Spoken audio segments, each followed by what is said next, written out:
Olá, meus amigos, minhas amigas, tudo bem? Espero que estejam bem, espero que tenham um dia abençoado por Deus. Que Ele abençoe e ilumine o dia de vocês. Eu tenho falado aqui constantemente, já trouxe várias vezes aí o assunto aqui, tenho elogiado a Austrália, porque tem feito um trabalho, tem dado um exemplo ao mundo. E hoje, mais uma vez, eu vou falar sobre as tensões, porque teve uma elevação de tensão entre Pequim e Canberra que chama a atenção e está chamando a atenção também de outros países, inclusive dos Estados Unidos, porque as tensões subiram muito, tá? Antes de entrar no assunto, queria pedir a você que não é inscrito aqui no canal Daniel Barros, se inscreve aí, me ajude a bater 12 mil inscritos, tá? Nós estamos com 11.700, em torno de 11.700, então eu peço a você que me ajude, deixe um comentário aí, me fale a cidade de onde você está assistindo, para mim ter uma noção do alcance que está tendo o canal. E o like, que é importantíssimo, tá? Com isso você dá mais engajamento no canal e ele vai atingir a finalidade para que foi criado. O canal principal, o Expresso Conservador, foi desmonetizado e teve seu alcance reduzido. Eu criei esse canal para poder atingir o mesmo número de pessoas, pelo menos, que atingíamos com o Expresso Conservador, tá certo? Então eu preciso da ajuda de vocês. É só com vocês que a coisa funciona, tá certo? Só anda com a ajuda de vocês. O trabalho só chega a quem tem que chegar se vocês me ajudarem. Temos aí na descrição também as nossas redes sociais. Meu Twitter, @DanielBarros38, quem quiser me seguir lá. Sempre que posso, estou seguindo de volta aí, tá? Porque tem um limite diário, nem me recordo quanto que é, mas vou seguindo, tá certo? Então eu preciso da ajuda de vocês. Temos o canal no Telegram, temos também no Parler, então você pode estar nos seguindo, tá certo? É muito bom para mantermos essa comunicação. Eu sou bem acessível, precisar falar comigo, manda mensagem lá no Twitter, manda no Instagram, que uma hora eu vejo e com certeza eu respondo, tá certo? Canberra, que é a capital da Austrália, e Pequim estão aí num impasse, estão com relações que já azedaram há algum tempo, depois que o governo da Austrália pediu publicamente uma investigação sobre a origem, tá, do vírus que causou essa pandemia no mundo. Isso enfureceu os governantes aí de Pequim, tá certo? Então eles têm feito algumas coisas aí que tem o intuito de prejudicar a Austrália. E a Austrália tem respondido à altura. Mas atualmente a tensão entre eles está num ponto de as autoridades australianas insinuarem uma guerra, tá? Uma guerra com Pequim. E isso causou muita preocupação, tá certo? Eu vou trazer algumas notícias aqui para que vocês entendam em que pé está essa tensão entre os dois e que sirva de lição para o Brasil, tá certo? Tá aqui, ó. China suspende indefinidamente diálogo econômico-chave com a Austrália. A China suspendeu indefinidamente o diálogo econômico-chave com a Austrália, o mais recente em um conflito diplomático crescente entre os dois países. As relações estão em declínio desde que a Austrália pediu uma investigação sobre as origens do vírus e proibiu a Huawei de construir a sua rede 5G. Tá certo? Vejam aí os principais motivos: 5G e investigação. No ano passado, a China impôs sanções a produtos australianos como vinho e carne bovina. Em um comunicado na quinta-feira, uma comissão do governo chinês acusou a Austrália de ter uma mentalidade da Guerra Fria. Recentemente, alguns oficiais do governo australiano da Commonwealth lançaram uma série de medidas para interromper o intercâmbio normal e a cooperação entre a China e a Austrália, devido à mentalidade da Guerra Fria e discriminação ideológica. E nisso, meus amigos, eu tenho que dar os parabéns para o governo australiano, porque eles têm sido irrepreensíveis, tá? Tem feito o que é para ser feito, tem encarado de frente. Mesmo a China sendo uma potência econômica e militar, eles têm batido de frente, tá certo? Tem que fazer isso. Não pode deixar, porque estava chegando num momento em que a China estava tendo os políticos australianos na mão. Você tem denúncia de senadores lá que receberam dinheiro do Partido Comunista Chinês. Você tem denúncias de políticos que pertenciam, políticos australianos, que pertenciam aos quadros do Partido Comunista Chinês. Então, eles estão fazendo o que é para ser feito. Tá certo? Reagindo à decisão, o ministro do Comércio australiano, Dan Tehan, disse que era decepcionante, mas acrescentou que Canberra ainda estava aberta a discussões. Canberra já havia descrito o diálogo econômico estratégico China-Austrália como uma das principais reuniões econômicas bilaterais com a China. A China já havia interrompido informalmente a comunicação em nível ministerial entre os dois países. James Lawrence Sesson, diretor do Instituto de Relações Austrália-China, disse que a ação de Pequim parece estar estendendo esse congelamento diplomático. Até agora, tanto Canberra quanto Pequim vinham dizendo que os detalhes do dia a dia de nível inferior continuam normalmente. E agora estamos vendo a cooperação e diálogos ainda mais próximos disso sendo interrompidas. Tá certo? Laços comerciais tensos. A mudança parece ser mais recente em uma série de medidas tit for tat entre os dois países. Lawrence Sesson disse que Pequim parece estar respondendo diretamente ao cancelamento pelo governo australiano de 2 acordos que eu já falei num vídeo passado aqui, tá? Que o estado de Vitória fechou com a China como parte de sua iniciativa principal, One Belt, One Road, ou a nova Rota da Seda, tá? Se esta é a extensão da retaliação, então Canberra ficará bastante aliviado, porque me parece ser bastante calibrado. Estamos muito longe de nos retirarmos de algo como o SHAFTA, Acordo de Livre Comércio China-Austrália. O governo australiano também buscou novos conselhos de segurança sobre o porto de Darwin, que foi alugado para a empresa chinesa Landbridge, com alguns meios de comunicação sugerindo que a empresa poderia ser forçada a desinvestir por motivos de segurança nacional. Que eu faça. Até agora, a China expressou seu descontentamento, principalmente por meio de medidas comerciais que afetaram uma dúzia de indústrias australianas importantes, incluindo vinho, cevada e carvão. A China é o maior parceiro comercial da Austrália, responde por 29% do comércio da Austrália com o mundo em 2019, de acordo com o Departamento de Relações Exteriores e Comércio.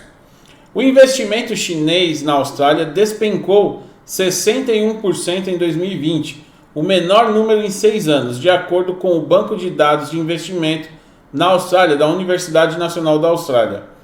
Eles estão errados? Não estão, estão certíssimos. É o maior parceiro comercial? É. Mas tem-se ética, você tem que seguir regras. E a China não faz isso. E isso fica muito claro. Agora a notícia, isso eu peguei agora um jornal, isso é na BBC, tá? Essa notícia aqui, BBC. Agora o jornal australiano aqui, ó, que chama news.com.au, tá? Mundo perplexo com a escalada da Austrália com a China. O mundo realmente está perplexo, porque a Austrália é um país populacionalmente pequeno, tá certo?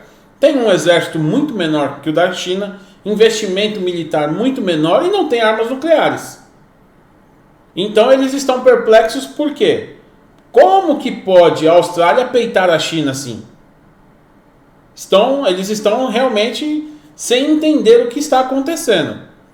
Nações em todo o mundo continuam a expressar descrença na forma como a Austrália está lidando com seu relacionamento tenso com a China, com os Estados Unidos agora se juntando ao coro. Repórteres da CNN, uma das maiores empresas de notícias dos Estados Unidos, mas nós sabemos por quem a CNN age, tá? Então, que fique claro, a CNN nos Estados Unidos, ela age em prol do Partido Comunista Chinês, e isso é fato, é claro. Para um país com forças armadas muito menores e sem armas nucleares, a Austrália de repente está sugerindo muito sobre uma guerra com a China. Pode ser, aí eu vou colocar aqui uma opinião minha, tá? Não está escrito aqui na matéria, não está escrito em lugar nenhum. Eu, Daniel, estou dando minha opinião. Pode ser que ela esteja fazendo isso com o aval dos Estados Unidos. Olha, peitem. Por quê? Se, caso a China cometer uma loucura de atacar a Austrália em algum nível, os Estados Unidos têm aquela de entrar no meio ali. Tem a desculpa perfeita, tá certo? Para retalhar. Para um país com forças armadas muito menores sem armas nucleares, a Austrália de repente está sugerindo muito sobre uma guerra com a China. Na terça-feira foi revelado que um dos principais generais, e prestem atenção nisso, que é importantíssimo, um dos principais generais disse às tropas no ano passado que havia uma alta probabilidade de guerra com a China. Não sou eu, Daniel, que estou falando agora, não é minha opinião.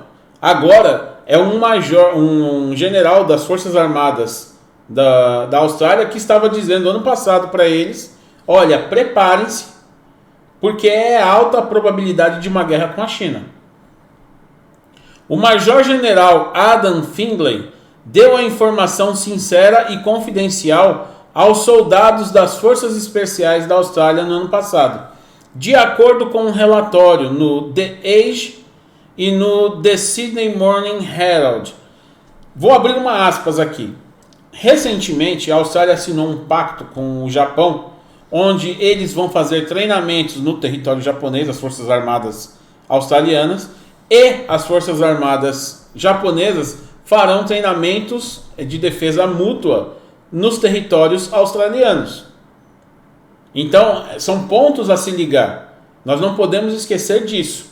Temos a tensão entre China e Taiwan. Isso também é um potencial conflito que pode ocorrer. Temos que ficar de olho nisso, tá? O general Findlay, que desde então deixou o cargo, mas ainda aconselha a Força de Defesa Australiana, teria dito que a China já estava engajada em uma guerra de zona cinzenta e que a Austrália deve se preparar para a alta probabilidade de que isso possa resultar num conflito real. Ou seja, em outras palavras, está dizendo o quê? Ele está dizendo, em outras palavras, olha, nós já estamos em guerra, um outro tipo de guerra. Pode ser que isso migre para um conflito real, tá? Um conflito bélico. É isso que ele está dizendo. E como todo exército no mundo, eles têm que esperar pelo melhor e se preparar para o pior. É isso que é a mensagem que ele está passando para os soldados, tá? No dia de Anzac, o recém-nomeado ministro da Defesa, Peter Dutton, disse que um conflito com a China sobre Taiwan não deveria ser descartado. Tá vendo? E que os australianos deveriam ser realistas sobre as tensões entre as duas nações. E tem aumentado. As tensões têm aumentado. Como dizem por aí, a corda está esticando. O secretário de Assuntos Internos, vejam só que são só autoridades australianas dizendo. O secretário de Assuntos Internos, Mike Pezzullo, colocou lenha na fogueira no dia de Anzac, quando disse à equipe que nações livres, olha só o recado que ele dá, nações livres, ou seja, nações democráticas, voltem a ouvir as batidas dos tambores de guerra. É importantíssimo prestar atenção. Vou marcar aqui na tela para você ver. Ó. Tá aqui. Ó. O secretário de Assuntos Internos, Mike Pezzullo, colocou lenha na fogueira no dia Anzac, quando disse à equipe que nações livres voltem a ouvir as batidas dos tambores de guerra. Não é o Daniel que está falando. Não ponha palavras na boca do Daniel Barros. Eu estou transmitindo, estou mostrando aqui para vocês a fonte. Tá? Que fique claro aí para o YouTube que não sou eu, o mensageiro do terror aqui, tá? As duas mensagens do dia Anzac foram seguidas pelo primeiro-ministro Scott Morrison anunciando 580 milhões em atualizações militares no território do norte. Veja bem, sempre faremos o que for necessário para garantir que a Austrália tenha a capacidade necessária para proteger e defender os seus interesses, disse Scott Morrison, tá? Scott Morrison, para quem não sabe, é o primeiro-ministro australiano. A Austrália ir à guerra com a China é ridículo, segundo a CNN, tá? O artigo da CNN descreveu a ideia da Austrália ir à guerra com a China por conta própria como ridícula. A China gasta 10 vezes mais dinheiro com militares do que a Austrália, de acordo com o Stockholm International Peace Research Institute. Além disso, a China é uma potência nuclear, a Austrália não é. As relações entre a Austrália e a China têm sofrido desde quando o país solicitou uma investigação pública sobre a origem da Covid-19. Yun Jiang, editor-chefe do blog China Story Australian National, da Australian National University, disse que muitas das questões vinham dos próprios políticos da Austrália. Concentrar-se em um inimigo externo geralmente tem sido bastante eficaz para unir o sentimento público e se reunir em torno do governo, disse ele à CNN. Acho uma irresponsabilidade do governo falar assim. A guerra é um negócio muito sério. Após a escalada repetida entre os líderes da Austrália, a China reagiu. A Austrália foi rotulada de encrenqueiros e com uma mentalidade de guerra fria, como eu falei, mostrei aí para vocês na matéria da BBC, tá? Zhao, diplomata que no ano passado provocou uma reação furiosa do primeiro-ministro Scott Morrison, depois de postar uma foto adulterada no Twitter, mostrando um soldado australiano segurando uma faca na garganta de uma criança afegã, disse que políticos individuais na Austrália estavam causando problemas. Eles estão, por interesse, egoístas, ansiosos para fazer declarações que incitem um confronto e exagerem a ameaça de guerra, o que é extremamente irresponsável e não encontrará audiência. Essas pessoas são os verdadeiros criadores de problemas. Percebi que muitas pessoas na Austrália expressaram desaprovação nas redes sociais dizendo que essa linguagem inflamatória é ultrajante e extremamente maluca. Zhao acrescentou que a China tem sido um promotor da paz mundial, contribuinte para o desenvolvimento global e um defensor da ordem internacional. Como um país que há muito se beneficia da cooperação com a China, a Austrália está sendo falsa e imoral com a sua falsa alegação de teoria da ameaça da China. Isso só vai acabar prejudicando os seus próprios interesses. Instamos certos indivíduos na Austrália a se livrarem da mentalidade da Guerra Fria.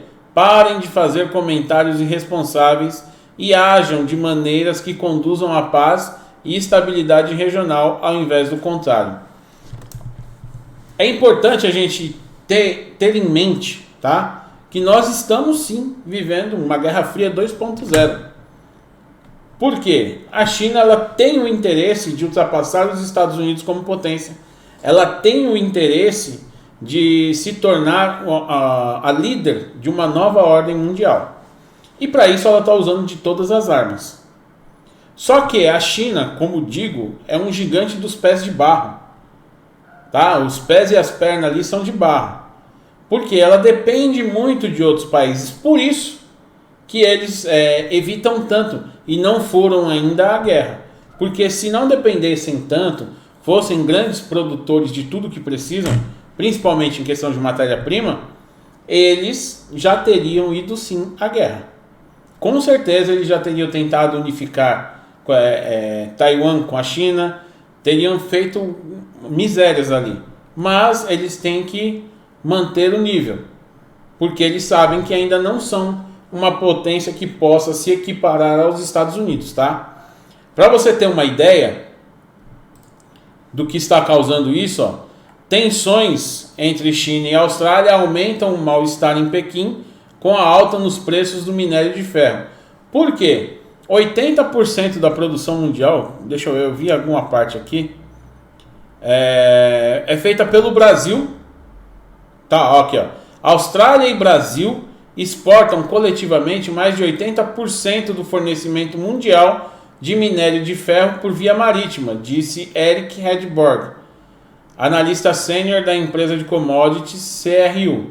A China importa 60% do seu minério de ferro da Austrália e consome mais minério de ferro do que qualquer outra nação, pois é de longe o maior produtor de aço do mundo. O que acontece? O que ocorre? A China utiliza sim muito aço, porque ela tem grandes obras de infraestrutura e com esse cinturão da nova Rota da Seda, a demanda é muito grande. Eles estão construindo muita coisa em muitos lugares do mundo. Então eles precisam de matéria-prima. Por que eu digo que eles são um gigante de pé de barro? A China não produz alimento suficiente para manter sua população. A China não produz matéria-prima suficiente para atender a sua demanda. Do mesmo jeito que os países sentiriam se a China parasse de importar, a China vai sentir se os países pararem de vender, tá? Porque ela não vai conseguir produzir. Uma vez que ela não consiga produzir, ela não vai ter o que vender e com isso vai quebrar a sua cadeia econômica. Claro, ressaltando que vai causar uma crise mundial sem precedentes, uma crise econômica mundial sem precedentes, mas ela é totalmente dependente. Por isso que o Brasil não pode baixar sua cabeça para a China. O Brasil tem que falar de igual para igual. A China depende tanto do Brasil quanto o Brasil depende da China. É uma via de mão dupla. Do mesmo jeito que o Brasil quer vender para a China necessita comprar do Brasil. Aí ela pega o seu segundo maior fornecedor aí, olha, seu maior fornecedor de minério de ferro, tá brigando. O Brasil é o maior fornecedor de alimentos, estão brigando com o Brasil, estão chantageando o Brasil. Uma hora a casa cai, tá? O que pode acontecer nisso aí? Um conflito, uma escalada de conflito aí, porque conflito nós já estamos tendo em várias partes do mundo, mas pode ter uma escalada para um conflito bélico, e a Austrália vem ameaçando isso. Tudo bem, eu também acho que vai ser muito difícil a Austrália sozinha conseguir êxito num conflito militar direto com a China. Mas por trás da Austrália, você tem Reino Unido, você tem os Estados Unidos e outras potências ocidentais. Então é algo para a gente acompanhar de perto aí, porque essas tensões estão chamando muito a atenção. E vou deixar mais uma vez aqui meus parabéns ao primeiro-ministro Scott Morrison e ao governo da Austrália, porque tem se portado muito bem e tem mostrado que não é do jeito que a China quer que tem que ser. É uma via de mão dupla, tá? Não é uma via de mão única, não. Não é todo mundo se encurvando e fazendo o que a China quer, tá certo? Um grande abraço, que Deus abençoe a todos.